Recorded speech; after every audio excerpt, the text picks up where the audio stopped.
وآتينا عيسى ابن مريم البينات وأيدناه بروح القدس ولو شاء الله ما اقتتل الذين من بعدهم من بعد ما جاءتهم البينات ولكن اختلفوا فمنهم من آمن ومنهم من كفر ولو شاء الله ما اقتتلوا ولكن الله يفعل ما يريد. سورہ بقرہ میں اکثر حصہ احکامات کا ہے. قرآن کریم کا ایک طرز رہا ہے کہ مستقلاً کوئی واقعہ قرآن کریم بیان نہیں کرتا ہے یا مستقل احکام بیان کیے نہیں جا رہا. موقع اور محل کے اعتبار سے کئی احکامات کو بیان کیا جاتا ہے اور کہیں موعظت اور نصیحت کے طور پر اللہ تبارک و تعالی کسی واقعے کو اور کسی قصے کو لے آتے ہیں تاکہ واقعہ کے ذریعے سے اور قصے کے ذریعے سے بات کو سمجھنا آسان ہو اور بات جلدی دل قبول کرتی ہے اور دل میں اثر کرتی ہے. ایسے سورہ بقرہ کے اندر احکامات کے تذکرے کے درمیان کئی واقعات کا تذکرہ کیا. اوپر دو آیتیں آئی. ایک آیت کریمہ وَقَاتِلُوا فِي سَبِيلِ اللَّهِ وَاعْلَمُوا أَنَّ اللَّهَ سَمِيعٌ عَلِيمٌ اور دوسری آیت مَنْ ذَا الَّذِي يُقْرِضُ اللَّهَ قَرْضًا حَسَنًا فَيُضَاعِفَهُ لَهُ أَضْعَافًا كَثِيرَةً وَاللَّهُ يَقْبِضُ وَيَبْسُطُ وَإِلَيْهِ تُرْجَعُونَ. اجمالی طور پر ان دو آیتوں کا تذکرہ کیا. پھر ان دو آیتوں کی تفسیر قرآن کریم بیان فرماتا ہے. چونکہ قرآن کریم کے نزول کا بڑا مقصد توحید، رسالت اور بعد الموت ہے. یہ تین بڑے مقصد ہیں قرآن کریم کی. اس لیے جہاں کہیں احکامات کے تذکرے کے سلسلے میں یا واقعات کے تذکرے کے سلسلے میں مضمون یا توحید یا رسالت یا بعد الموت کی طرف اشارہ کرنے کی مناسب ہوتا ہے تو قرآن فوراً وہ مضمون لے آتا ہے اور اصل مقصود جو ثابت کرنا ہے اس کو ثابت دلائل کے ذریعے سے قرآن کریم کرتا ہے. جیسے قرآن کریم کے تین مقصد بڑے ہیں، توحید، رسالت اور بعد الموت، تو اس لیے دوسرا مقصد رسالت، نبی کریم صلی اللہ علیہ وسلم کی رسالت کو ثابت کرنا اور اس کو دلائل کے ذریعے سے امت کے سامنے لانا. کہ قرآن کریم کے اندر جیسے یہ دو آیتوں کا تذکرہ ہے تو اس کے ضمن کے اندر ایک واقعہ کا تذکرہ کیا ہے، بنی اسرائیل کا. کہ بنی اسرائیل پر جب احکام لاگو کیے گئے اور جب احکام ان پر واجب اور فرض کیے گئے تو بنی اسرائیل نے ان احکامات کو قبول کرنے سے، ان احکامات کو بجا لانے سے انکار کیا، پسو پیش کیا،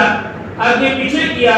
اور ان احکامات کو بجا لانے میں انہوں نے کوتاہیاں، سستی کی اور نافرمانی اللہ تبارک و تعالیٰ کی. بہت ساری انعامات کے ذریعے سے اللہ تبارک و تعالیٰ نے بنی اسرائیل کو نوازا تھا. صرف دنیاوی نعمتوں سے ہی نہیں نوازا تھا بلکہ دینی انعام اور دینی نعمتوں کے ذریعے سے اللہ تبارک و تعالیٰ نے بنی اسرائیل کو نوازا تھا. کتنے ہی انبیاء ایسے ہیں جو بنی اسرائیل کے اندر بیک وقت آئے ہیں تو اللہ تبارک و تعالیٰ نے دینی اعتبار سے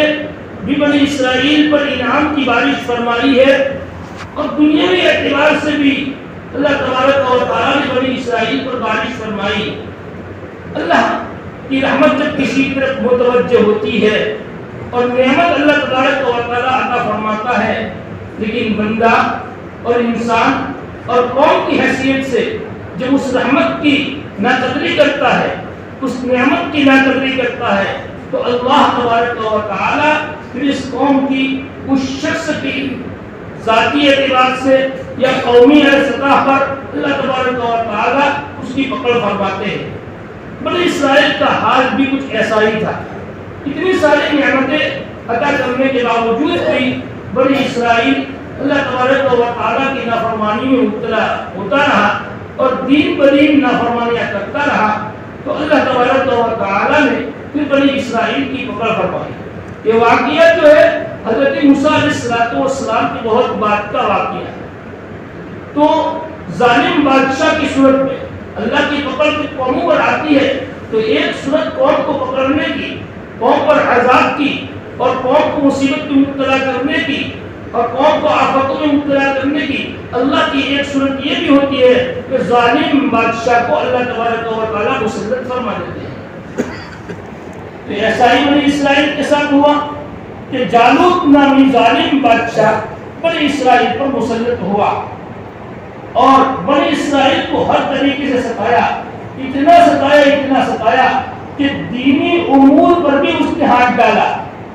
اور جو برسوں سے ان کے یہاں ایک صندوق چلا آ رہا تھا جو جس میں حضرت موسیٰ علیہ السلام اور دیگر انبیاء کے تبرکات تھے، بنی اسرائیل جب کسی جنگ کے موقع پر، جب کسی لڑائی کے موقع پر کیا ہے اس تابوت کو، اس صندوق کو آگے کرتا، تو اللہ تبارک و تعالیٰ اس تابوت اور صندوق کی برکت سے بنی اسرائیل کو فتح عطا فرماتا۔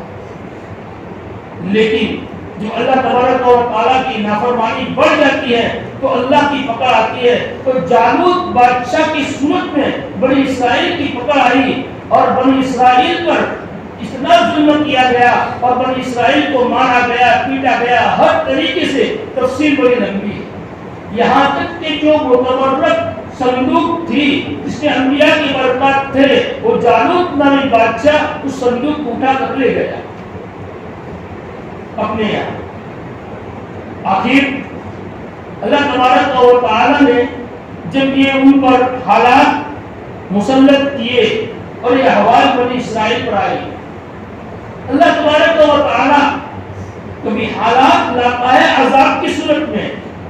اور کبھی حقیقت میں وہ حالت ہوتی ہے وہ عذاب کی صورت نہیں ہوتی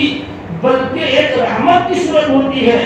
عذاب کی صورت تو یہ ہوتی ہے کہ اللہ اس کے بعد اس کو سنبھلنے کا موقع عطا فرماتا نہیں۔ اللہ تبارک و تعالیٰ پہلے بہت ڈھیل دیتا ہے اور ڈھیل کا جب ایک حد پوری ہو جاتی ہے تو پھر اللہ تبارک و تعالیٰ ان کو سنبھلنے کا موقع نہیں دیتا ہے، پھر اللہ ایک دم سے پکڑتا ہے، جس کو قرآن کریم نے ان الفاظ میں تعبیر فرمایا ہے، ان بطش ربک لشدید، ان بطش ربک لشدید، تیرے پروردگار کی پکڑ بڑی سخت ہے، اس کے بعد چھپنے کا اور سنبھلنے کا اللہ موقع نہیں دیتا ہے۔ لیکن جب اللہ تبارک و تعالیٰ کی طرف سے حالات اور احوال آتے ہیں، مصیبتیں کسی انسان پر یا قومی سطح پر آتی ہے تو اس کی ایک صورت رحمت کی ہوتی ہے، ایک سنبھلنے کا موقع ہوتا ہے۔ اللہ تبارک و تعالیٰ اس کو سنبھلنے کا موقع دیتا ہے کہ ان حالات کی وجہ سے وہ اللہ تبارک و تعالیٰ کی طرف رجوع کرے اور متوجہ ہو جائے۔ یہ اللہ تبارک و تعالیٰ کی طرف سے گویا کہ ایک رحمت ہے، یہ عذاب کی صورت نہیں ہے۔ تو بنی اسرائیل پر اللہ تبارک و تعالیٰ نے یہ حالات جو متوجہ کیے، یہ رحمت کی صورت میں متوجہ، اور واقعاتاً جب یہ حالات آئے تو بنی اسرائیل فوراً اللہ تبارک و تعالیٰ کی طرف متوجہ ہوئے اور اللہ کی طرف متوجہ ہو کر وقت کے نبی جن کا نام حضرت شمویل علیہ السلام بتلایا جاتا ہے کہ حضرت شمویل علیہ السلام کے پاس آئے اور فرمایا، اے نبی ہمارے لیے کوئی بادشاہ آپ مقرر کیجئے، طے کیجئے کہ ہم اس بادشاہ کی معیت میں، اس کے ساتھ میں ہم دشمنان سے لڑے، ظالموں سے لڑے، کفار قوم سے لڑے۔ تو چونکہ نبی بنی اسرائیل کو جانتے تھے کہ تم لڑو گے، تم قتال کرو گے سچ مچ، تو کہا کہ نہیں ضرور ہم قتال کریں گے۔ بہرحال خلاصہ یہ کہ جب اللہ تبارک و تعالیٰ نے ان پر احوال بھیجے اور حالات بھیجے، اور جب متوجہ اللہ تبارک و تعالیٰ کی طرف ہوئے اور حضرت طالوت علیہ السلام کے ساتھ مل کر انہوں نے جنگ لڑی تو اللہ تبارک و تعالیٰ نے پھر بنی اسرائیل کو فتح عطا فرمائی۔ تو جالوت کو حضرت طالوت نے قتل کیا، وہ قتل قرآن کریم میں ہے، قرآن کریم میں اسی کا تذکرہ کیا گیا ہے۔ فلما فصل طالوت بالجنود، اس کے آگے ہے فہزموہم بإذن اللہ وقتل داؤد جالوت وآتاہ اللہ الملک والحکمۃ وعلمہ مما یشاء۔ تو اللہ تبارک و تعالیٰ اس وقت کے نبی حضرت داؤد علیہ السلام حضرت شمویل کے بعد کی بات ہے۔ تو داؤد علیہ السلام نے حضرت طالوت بادشاہ تھے، نبی نہیں تھے، حضرت طالوت بادشاہ تھے، نبی نہیں تھے، وہ حضرت طالوت کے ساتھ ان کو بھیجا گیا۔ جب تو ایک منصف بادشاہ اور ایسے بادشاہ کو اللہ تبارک و تعالیٰ نے عطا فرمایا جن میں بنی اسرائیل کے لیے پھلنے اور پھولنے کا اللہ نے ایک اور موقع عطا فرمایا۔ تو مطلب قرآن کریم کا یہاں یہ ہے کہ جب تم اللہ تبارک و تعالیٰ کی دی ہوئی چاہے دنیاوی اعتبار سے یا دینی اعتبار سے نعمتوں کی ناقدری کرو گے تو اللہ تبارک و تعالیٰ کی احوال اور حالات آنے کی ایک صورت ظالم بادشاہ کی صورت میں بھی ہے۔ آج ہم رو رہے ہیں اور ہر ایک سے ایک دوسرے سے شکوے اور شکایت کر رہے ہیں، لیکن ہمارے اعمال کی طرف اللہ نے جو نعمتیں ہمیں دینی اور دنیاوی اعتبار سے ہمیں جو دی ہے ان دینی اور دنیاوی اعتبار سے ہم ان نعمتوں پر قدر کریں، اس کی قدر کریں اور اس کی طرف ہم نظر کریں کہ اللہ کی کتنی نعمتوں کی ہم ناقدری کر رہے ہیں، جو دین اللہ نے ہمیں دیا ہے اس کی کتنی ناقدری ہم کر رہے ہیں، تو اللہ تبارک و تعالیٰ کے ہم پر یہ حالات نہیں لائے گا تو کیا کرے گا۔ تو اسی ضمن میں یہ واقعات بیان کر کے اللہ تبارک و تعالیٰ فرماتے ہیں، نبی علیہ السلام کو مخاطب کر کے فرما رہے ہیں کیونکہ رسالت کو ثابت کرنا ہے۔ رسالت ایک قرآن کریم کا ایک بڑا مقصد ہے، رسالت کو ثابت کرنا ہے۔ تو یہ واقعہ ذکر کر کے فرمایا تلک آیات اللہ نتلوها علیک بالحق، یہ اللہ کی آیتیں ہیں، یعنی جو ان قصے کے اندر جو آیتوں کا تذکرہ کیا گیا ہے، یہ جو واقعہ ذکر کیا گیا ہے، نتلوها علیک، ہم آپ کے سامنے پڑھ پڑھ کر سچی سچی بالحق سناتے ہیں۔ نتلوها علیک بالحق، ہم آپ کے سامنے سچ سچ پڑھ کر سناتے ہیں۔ یہ جو واقعہ ہے، کیوں؟ اس سے اللہ کے رسول صلی اللہ علیہ وسلم کی رسالت کیسے ثابت ہو رہی ہے؟ اللہ کے رسول صلی اللہ علیہ وسلم تو امی تھی، نہ کسی کے سامنے زانویہ تلمذ کو ٹیکا تھا، نہ آپ نے لکھنا جانتے تھے، نہ آپ پڑھنا جانتے تھے۔ یہ واقعات آپ نے کسی سے سنے نہیں، نہ سنا نہ لکھا ہے، نہ آپ پڑھنا جانتے تھے، اور پھر اللہ کے رسول صلی اللہ علیہ وسلم مشرکین کے سامنے یہ واقعات بیان فرما رہے ہیں۔ اس کا مطلب کیا؟ یہ اللہ تبارک و تعالیٰ کی طرف سے یہ وحی ہے،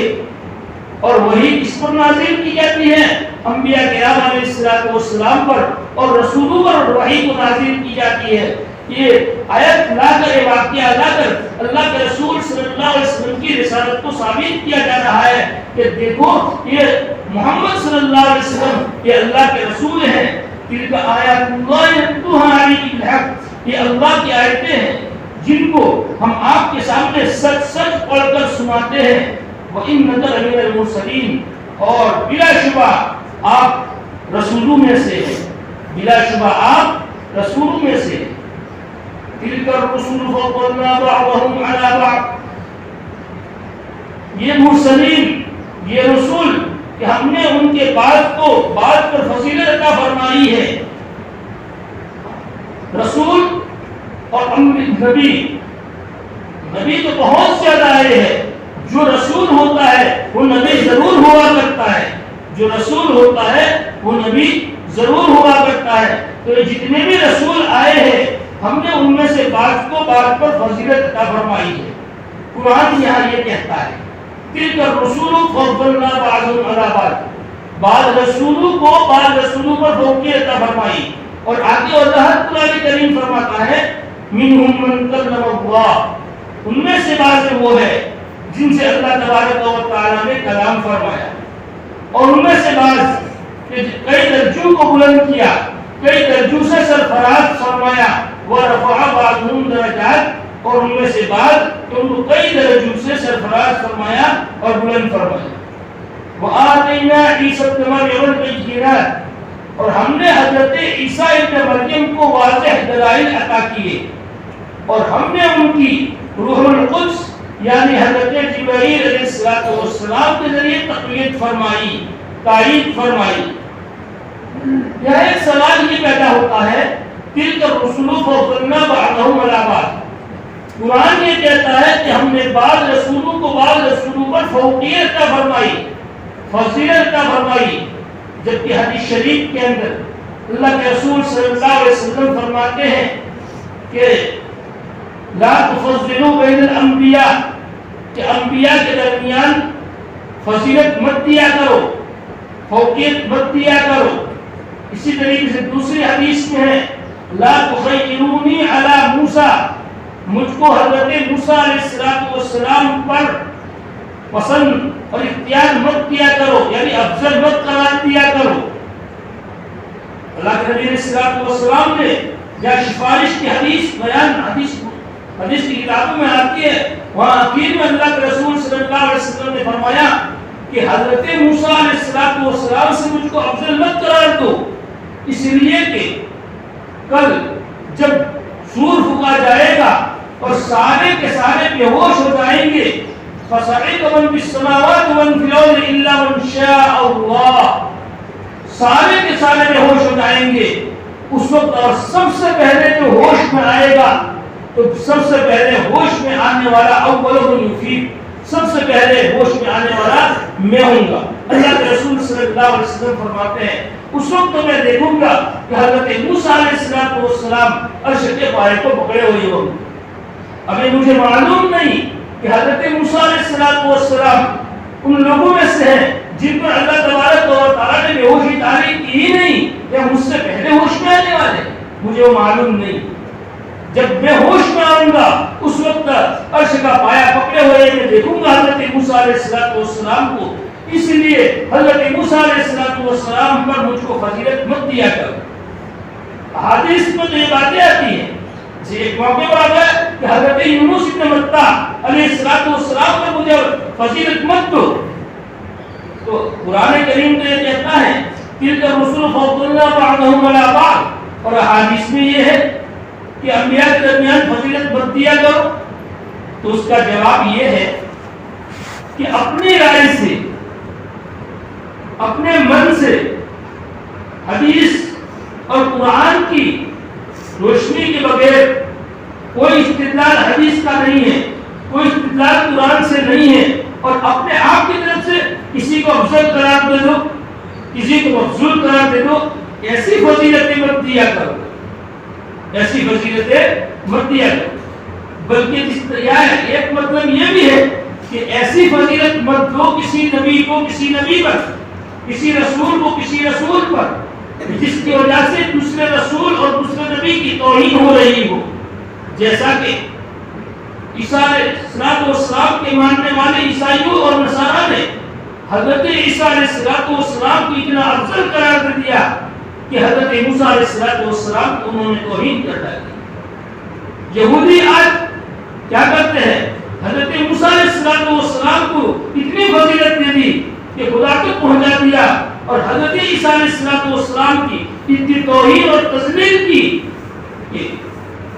ان کے بارے میں قرآن کریم میں کیا ذکر ہے، اتنی توہین کی، حتیٰ کہ آگے اسی کا تذکرہ ہے وَآتَيْنَا عِيسَى ابْنَ مَرْيَمَ الْبَيِّنَاتِ، کہ حضرت یہود جو ہے حضرت عیسیٰ علیہ السلام کے ماننے اور قتل کے چکر میں تھے، اس لیے اس طریقے سے ایک کو دوسرے کو افضل اور مفضول مت قرار دیا کرو۔ اور نبی کریم علیہ السلام نے جو فرمایا کہ مجھے حضرت موسیٰ پر یا حضرت یونس علیہ السلام پر افضل مت قرار دیا کرو، یہ اللہ کے رسول صلی اللہ علیہ وسلم نے یہ اس وقت فرمایا تھا جب نبی علیہ السلام کا افضل الانبیاء ہونا آپ پر ظاہر نہیں ہوا تھا۔ جب آپ پر افضل الانبیاء ہونا اور تمام نبیوں سے افضل ہونا آپ پر ظاہر فرما دیا گیا، اس کے بعد آپ نے یہ فرمایا نہیں، بلکہ آپ نے یہ جو فرمایا ہے لا تخیرونی علی موسیٰ، اسی طریقے سے لا تفضلوا بین الانبیاء، یہ اللہ کے رسول صلی اللہ علیہ وسلم کی فضیلت تمام انبیاء پر اللہ تبارک و تعالیٰ کی طرف سے واضح نہیں کی گئی تھی، اس وقت اللہ کے رسول صلی اللہ علیہ وسلم نے ارشاد فرمایا تھا، ورنہ نبیوں کی نبوت، رسولوں کی رسالت اپنے جگہ پر رکھتے ہوئے رسالت میں ذرہ برابر کسی کی توہین نہ آ رہی ہو، نبوت میں ذرہ برابر، نفس نبوت میں،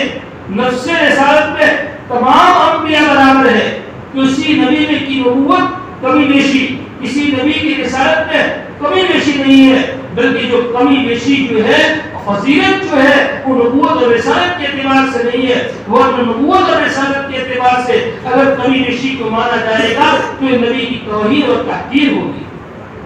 وہ خوبیاں اللہ تبارک و تعالیٰ نے خاصیت عطا فرمائی ہے نبی علیہ السلام میں،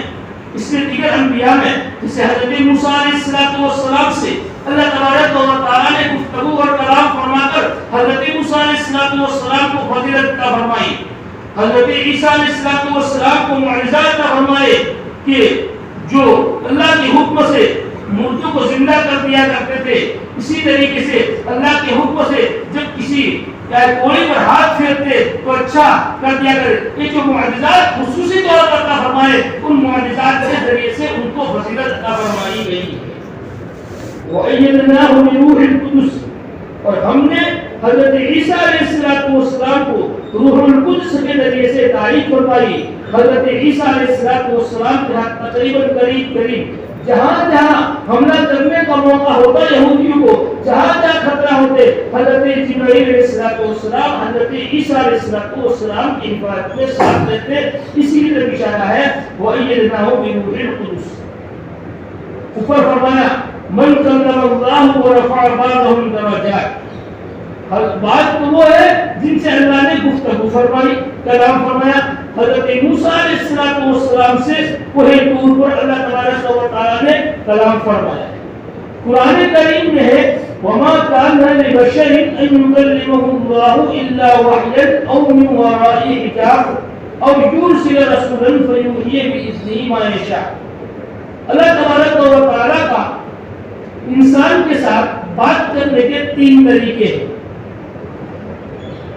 یا تو وحی کے ذریعے سے، یا کسی فرشتے کو بھیج کر، یا پردے کے پیچھے سے۔ تو حضرت موسیٰ علیہ السلام سے جو بات فرمائی ہے یہ پردے کے پیچھے رہ کر بات فرمائی ہے، بغیر حجاب کے نہیں۔ فرشتے کا واسطہ تو نہیں تھا بغیر فرشتے کے، لیکن حجاب بیچ میں حائل تھا، اور حجاب کے ساتھ اللہ تبارک و تعالیٰ نے گفتگو فرمائی ہے۔ اور اسی طرح گفتگو اللہ کے نبی علیہ السلام نے بھی فرمائی ہے اللہ تبارک و تعالیٰ سے واقعی معراج میں، واقعی۔ لیکن چونکہ اللہ تبارک و تعالیٰ کو نبی علیہ السلام کو جو مخصوص فضیلت عطا فرمائی ہے، جو خاص فضیلت حضرت موسیٰ علیہ السلام سے گفتگو کر کے خاص فضیلت عطا فرمائی، اور نبی کریم صلی اللہ علیہ وسلم کو جو خاص فضیلت عطا فرمائی ہے وہ ایک نہیں ہے بلکہ کئی ہے۔ ان میں سب سے اخص الخاص جو فضیلت آپ کو عطا فرمائی ہے وہ قرآن کا معجزہ عطا فرما کر جو قیامت تک کے لیے باقی رہے گا، ایسا معجزہ عطا فرما کر آپ کو فضیلت عطا فرمائی، جس کی طرف بات میں اشارہ ہے وَرَفَعَ بَعْضَهُمْ دَرَجَاتٍ۔ تو مفسرین، اکثر مفسرین کا یہ کہنا ہے کہ ان میں سے بعض کو کئی درجوں سے سرفراز فرمایا، اس سے نبی کریم علیہ السلام مراد ہے، بعضهم سے نبی کریم علیہ السلام مراد ہے۔ اور اس کے بعد والی آیت میں حضرت عیسیٰ علیہ السلام، تو اسی کے لیے اشارہ ہے کہ فضلنا بعضهم علی بعض۔ وَلَوْ شَاءَ اللَّهُ مَا اقْتَتَلَ الَّذِينَ مِن بَعْدِهِم مِّن بَعْدِ مَا جَاءَتْهُمُ الْبَيِّنَاتُ، اگر اللہ تبارک و تعالیٰ کو منظور نہ ہوتا، اگر اللہ تبارک و تعالیٰ کو منظور ہوتا، اگر اللہ تبارک و تعالیٰ کو منظور ہوتا تو نہ قتال کرتے ہوئے لوگ جو ان انبیاء کے بعد ہوئے ہیں، بعد اس کے کہ ان کے سامنے واضح دلائل آ چکے، لیکن انہوں نے اختلاف کیا، بس ان میں سے بعض جو ایمان لے آئے اور ان میں سے بعض وہ ہے جنہوں نے کفر کیا. اللہ تبارک و تعالیٰ کو منظور ہوتا اور اللہ چاہتے کہ آپس میں یہود و نصارہ کا، مشرکین کا اور اہل ایمان کا یہ کوئی اختلاف نہ ہوتا، سارے کے سارے ایک مذہب پر متفق ہو کر رہتے، کوئی دوسرا مذہب وجود میں آتا ہی نہیں کہ جھگڑے اور باتیں ہوتی اگر اللہ چاہتا تو. لیکن اللہ تبارک و تعالیٰ نے جب انبیاء کرام علیہ السلام نے آ کر امت کو صحیح راستہ بتلایا، دین کیا ہے امت کے سامنے رکھا، حقائق کیا ہے امت کے سامنے حق کو رکھا، اور اس کے بعد بھی ان لوگوں نے اختلاف کیا اور وہ آپس میں لڑنے لگے، کوئی یہود کی شکل میں، نصارہ کی شکل میں، یہود و نصارہ، مشرکین اور ایمان والے جو آپس میں یہ جھگڑا اور یہ اختلاف کھڑا ہوا، یہ اللہ تبارک و تعالیٰ کو ایسا ہی منظور تھا. اب سوال کہ اللہ تبارک و تعالیٰ کو یہ منظور کیوں ہوا؟ اللہ نے سب کو اتفاق ایک ایمان ہے مذہب پر کیوں متفق نہیں رکھا، سب کو الگ الگ مذہبوں پر بانٹ دیا؟ اس میں اللہ تبارک و تعالیٰ کی حکمتیں ہیں، اور ہر حکمت اللہ تبارک و تعالیٰ ظاہر نہیں فرماتا، اور ہر حکمت کا اللہ کی جاننا ہمارے ضروری نہیں ہوتا ہے. ورنہ اگر سب ایک مذہب پر متفق ہوتے تو امتحان اور آزمائش ہی نہ ہوتا. یہ جب حالات آتے ہیں تو حالات پر ایمان پر جمنا اور جہاد کی فضیلت، شہادت کی فضیلت یہ ہوتی ہی نہیں. اللہ تبارک و تعالیٰ کو اہل ایمان کے درجات کو بلند کرنا تھا اور اہل ایمان کو نوازنا تھا. جمنے والوں کو اور ثابت قدم رہنے والوں کو اللہ تبارک و تعالیٰ کو نوازنا تھا. اس لیے اللہ تبارک و تعالیٰ نے یہ پارٹیاں بنائی اور یہ الگ الگ مذہب میں بانٹا. وَلَوْ شَاءَ اللَّهُ مَقْتَلَ الَّذِينَ مِن بَعْدِهِم مِّن بَعْدِ مَا جَاءَتْهُمُ الْبَيِّنَاتُ وَلَٰكِنِ اخْتَلَفُوا، لیکن انہوں نے اختلاف کیا. فَمِنْهُم مَّنْ آمَنَ، ان میں سے بعض وہ جو ایمان لائے اور ان میں سے بعض وہ جنہوں نے کفر کیا. وَلَوْ شَاءَ اللَّهُ مَقْتَلَ، اگر اللہ تبارک و تعالیٰ کو منظور ہوتا تو وہ قتال نہ کرتے. لیکن اللہ تبارک و تعالیٰ جو چاہتا ہے وہ کرتا ہے. اللہ جو چاہتا ہے وہ کرتا ہے. ہمارا چاہا ہوا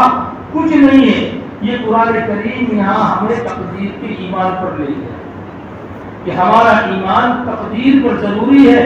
انسان کا، اور ولی ہو کہ نبی ہو یا کوئی عام انسان ہو، کسی کا چاہا ہوا کچھ بھی نہیں ہوتا، بلکہ وہی ہوگا جو اللہ تبارک و تعالیٰ نے چاہا ہے. تقدیر میں جو لکھا ہے وہ ہو کر رہے گا، چاہے انسان اپنی طرف سے ازبز محنت اور انتھک کوشش کرے، لیکن ہوگا وہی جو اللہ تبارک و تعالیٰ نے چاہا ہے. نبی کریم صلی اللہ علیہ وسلم سے دریافت کیا گیا کہ اللہ کے نبی جب مقدر میں لکھا جا چکا ہے اور اللہ جو چاہتا ہے وہ کرتا ہے، تو پھر ہمیں اعمال کرنے کا کیا فائدہ؟